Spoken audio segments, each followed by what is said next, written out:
So in the last episode, I made a case for problem solving, how we should all give ourselves better problems to solve. Well, today we're back on the With Joe Wehbe Podcast, and we're going to talk more about the value of problem solving. And again, it's thinking about that DeMello quote I put in the last episode.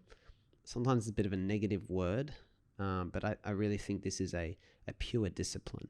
A bit more background, actually. This is kind of a term, problem solving, I came to identify with even when we were doing nonprofit work, because I found that in the whole nonprofit, aid, charity, international development space and spaces, there's a lot of kind of social approval and lovey-dovey stuff that comes with just saying, yeah, I run a charity, or I work in international development in poor communities around the world. Often people really get attracted to the social approval that comes with those titles, with those sectors rather. Whereas I love the word problem solving because it's so neutral. It doesn't have that emotionally satisfying element to it. All right, like I'm saving the world versus I'm doing what has to be done. I'm getting down to business, right? And it's looking at the problem objectively and trying to resolve it. So that's why I'm kind of in love with the concept. And for me, it's one of the tools that helps. I've thought this for a very long time, especially since and from that nonprofit work. It's an amazing tool to provide a lot of meaning and fulfillment in life, which I'm going to talk about today. So again, welcome back. And yeah, you can double back to the last episode if you want to get more about problem solving, or all the way back to the very start of the whole podcast, because these episodes are designed to be consumed in order and they kind of build on each other. So let's talk about Elon Musk. I talk about him a bit. He's just a great example, in my opinion, because he's so relatable. Now, what do you notice about how Elon Musk goes about his business? Someone like him, he's had multiple very successful business ventures, right? Yet he still runs, huge companies like SpaceX and Tesla. He loads a lot of stress onto himself. Now, if you think, okay, there's a layer of glory that appears to come with having that much going on. But if you think about it, how stressful it would be running those companies. Certainly nothing I would want to do ever. Right? Looking after that many people, being accountable to them, having really complicated business models, manufacturing. So there's a lot of moving parts involved. Okay, the money cannot be that great an incentive, especially at this point for him, right? It's clear, it really looks like, and if you look at his story, it's about saving the world, right? It's pretty noble mission to take up. See, if you're really just going to, so that's what I call a mission-led, and I've always really reflected on the difference, especially when I think about, whenever I kind of put the entrepreneur hat on myself and think about what's the point of doing entrepreneurship or using that tool or that hat. Right, there's the difference between a mission-led entrepreneur and a career entrepreneur. Career entrepreneur they'll have a different primary incentive. So probably be more about having fun, maybe about status, image, money. Might be some combination of those four things. Different. It's not the end of the world, just because they're not mission-led. But I'd say being mission-led is probably more powerful, probably more useful to other people. But hey, no judgment here. So, if a typical kind of entrepreneur in Musk's position would probably start investing in businesses and leveraging their money and not have to run the whole show, and, use their capital to make money, invest, and have a stake in the business and get a return. Not have to go in there and run it. Maybe provide some advisory, but again, advisory is a lot less moving parts, nuts and bolts, than being the CEO, especially CEO of two companies. So it's because the mission, it's because the I only do what only I can do rule for Musk. It really is. There's a big difference. So that motivation comes from a problem solving background. But it delivers so much value anyway, even though there might be more headaches involved. Ironically, that's why he is one of the most famous entrepreneurs in the world right now, and will be for some time. I believe he's the only entrepreneur to ever make 3 unicorns in the same decade, $3 billion companies the same decade. So maybe with inflation, that'll be an easier feat, but it's pretty remarkable, and it's pretty ironic given it does seem like his primary focus is the mission. Interesting. So one key advantage of problem solving is it keeps you looking outside yourself. I think that's the best part. It keeps you outside of ego, keeps you out of being narrow-minded, right? When we zero in on our lives, we start zeroing on our image of ourselves and how we're investing and constructing our identity. So we start to get very attached to outcomes for that reason. All right, we start looking for objective measures that we're doing well. There are no objective measures. You can only compare really how you're doing to yourself. So a natural trap we fall into is comparing ourselves to others, right? Think about the opposite. When you're problem solving, you're thinking about how you can help the collective as well as yourself. It's not to neglect yourself. It's to work on helping the collective, including yourself. It's a much more self-transcendent view. You're looking beyond. You're extending that idea of you to include other people. Instead of the egotistical mindset, the self-centered mindset focuses on ourselves in contrast rather to other people, how we define ourselves in relation to other people. So we're constantly playing all these games with, ironically, our friends. I wonder why we have all these problems.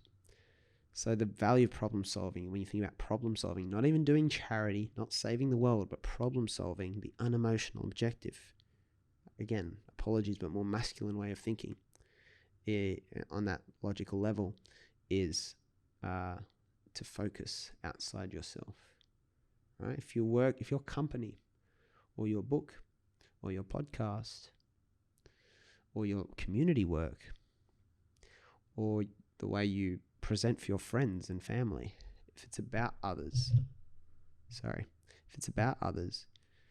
it takes all the spotlight off you. It takes away a lot of ego as well. So it's very powerful. Secondly, it enhances empathy. We are primarily and wired to be, again, very, very self-centered. But because of that, we're very bad at considering other people's point of view. We're very bad at detaching our mindset and being kind of like a method actor, kind of like a Leonardo DiCaprio, like a De Niro, right? Daniel Day-Lewis, some of my favorites, who kind of, De Niro for the movie Taxi Driver, 1976, great film classic. It's the line's more famous than the movie. You talking to me? When he's got the gun in the mirror, that one. He drove a taxi cab for like 2 or 3 weeks just to get into that role. Now, if he only cared about being a hotshot actor winning awards and things like that, you can't make that compromise to spend 2-3 weeks driving a cab just for glory. And dropping that ego enables him to immerse himself into this perspective so he can play the role, so he can see things from the character's perspective rather than Robert De Niro's. And it's that method actor mindset which is really empathetic. But we're very bad at doing it. Think about, people in relationships, couples, family members, friends to one another, people on the street, people we deal with, clients, all that. We're very, very bad at seeing other people's perspective. Very, very bad. Problem solving is more empathetic because it'll normally be dealing with, might be someone similar to you, but someone else's challenge. And you think about how you can remove that challenge.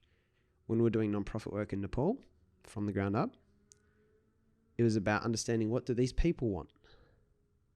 Not what do we want for them, not projecting what we want in our lives onto them. Why would that be the same thing? They come from a completely different culture,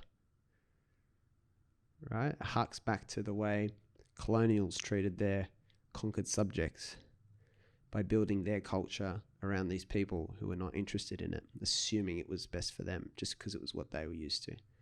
So that is not empathetic. Empathy, if you're solving a problem for a customer, it's often hard. You normally start out doing what you think is best. What you got to actually do is talk to them, get feedback, and see things from their perspective. Again, it's disarming your ego. Now, moving on, number 3, problem solving is very productive. Look at Musk. Look at what the real effective problem solvers of the world achieve, not just from business perspective, but think about figures like from kind of political movements or freedom movements. Okay, I know a lot of them end up assassinated, like Martin Luther King and Gandhi, and not necessarily or the martyred for a cause.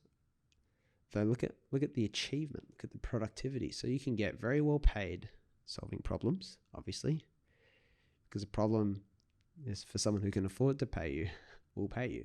They'll pay you for solving that problem. And yeah, a business model, or the right business model, is obviously then an important part of that. But it's not just a there's this myth that all charity and helping people has self-sacrifice involved, and I don't see that to be the case at all from my current perspective. It can be very, very productive. And number 4, I was going to say, is that it has countless incidentals. So many things come up. There's such a magnetic effect when you're solving a problem. It draws people to you. So what do you think people are going to respond better to? Someone who's out trying to build their own career or dominance and power in the world? Or are they going to respond to someone who's empathetic, who's working to solve a problem? And again, it's that pull. It's very easy to open the doors to people when you have a genuine mission, when you're genuinely trying to solve something. And when they can see that, it's very transparent. Right? It's very hard to bullshit a mission, like a real mission. Very, very hard to bullshit. There's a lot of time, effort, and energy that goes into it. Very, very hard to bullshit. So it has countless incidentals. Through, again, another personal example, through doing non-profit charitable work, we met so many amazing people that will forever be amazing life friends, mentors, business contacts, and people who can open doors. And we didn't know any of that would come out of doing non-profit work. If you read our book, Scott got to run his own subject at university. I came in as the client. It was an incredible experience. And there's, again, 1,000 doors, right? All these things open up, and that's what I mean by incidentals. Problem solving gets you into great rooms. So problem solving is one thing you can focus on that just has all these massive benefits personally for you and for those around you. And the irony is you get so much out of it by thinking wider than yourself. It's just the way it works. So I guess to wrap up, the question for today is, once again, what are the problems in your bucket right now? And what problems do you care about seeing solved in the world? Especially those that are in arm's reach. And many of the ones that appear out of arm's reach, probably not. It's probably just your thinking. Maybe they're a couple of doors or rooms away, but they're probably not as out of reach as you think. So make sure you're thinking big. Thank you very much for listening to the With Joe Wehbe podcast.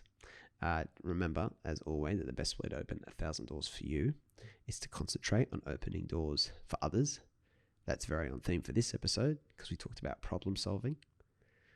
And yeah, just carry that forward. We'll be back again tomorrow. And don't forget, for more information, just head to the blog, the website, www.withjoewehbe.com, and you can sign up for email there if you want prompts to the writing pieces and podcast episodes. Thank you very much, guys. We'll see you again tomorrow.